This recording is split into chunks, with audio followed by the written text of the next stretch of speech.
मेरे प्यारे बच्चों, class 12th CBSE board physics का पेपर आप ऑलरेडी दे चुके हैं। और अगर हम पूरे क्वेश्चन पेपर का एनालिसिस करें तो हमने देखा कि क्वेश्चन पेपर मॉडरेट लेवल का था।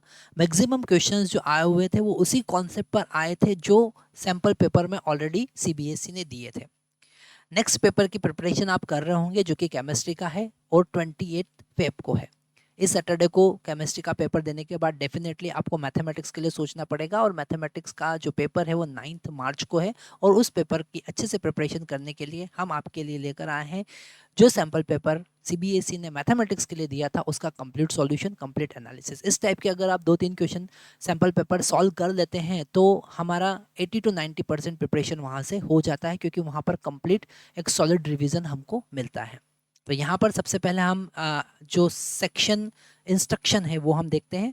हम यहाँ पर फर्स्ट पॉइंट अगर देखें हमारे इंस्ट्रक्शन का, तो क्वेश्चन पेपर में 38 क्वेश्चन होंगे और इसमें 5 सेक्शन होंगे A, B, C, D। और फर्स्ट सेक्शन जो होगा उसमें क्वेश्चन नंबर 1 to 18 जो होंगे, फर्स्ट जो सेक्शन है उसमें 20 क्वेश्चन होंगे। और क्वेश्चन नंबर 1 to 18 जो होंगे वो MCQ टाइप के क्वेश्चन होंगे, मल्टीपल चॉइस क्वेश्चन होंगे जिसमें एक सिंगल ऑप्शन करेक्ट होगा। 19th और 20th क्वेश्चन आप देखेंगे तो वो असर्शन रीजन टाइप के क्वेश्चंस होंगे। और हम यहाँ पर सबसे पहले सेक्शन ए स्टार्ट कर रहे हैं। सेक्शन ए का फर्स्ट क्वेश्चन हमारी स्क्रीन पर है जो कि ऑब्जेक्टिव टाइप एमसीक्यू टाइप का क्वेश्चन है, और इसको सॉल्व करने पर हमको 1 मार्क मिलने वाला है। तो हमको यहाँ पर एक ग्राफ गिवन है, identify the function shown in the graph.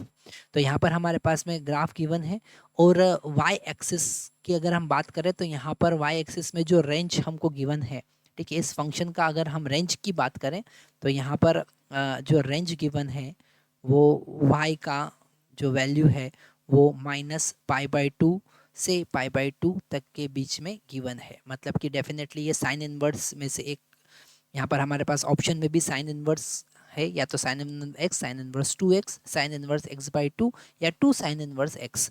तो अगर हम यहाँ पर देखें तो इसको सेटिस्फाई करके भी हम सॉल्व कर सकते हैं। अगर हम डोमेन की बात करें, अगर हम इसके डोमेन की बात करें तो जो x का वैल्यू है वो हमको समझ में आ रहा है कि -1/2 से 1/2 के बीच में होगा।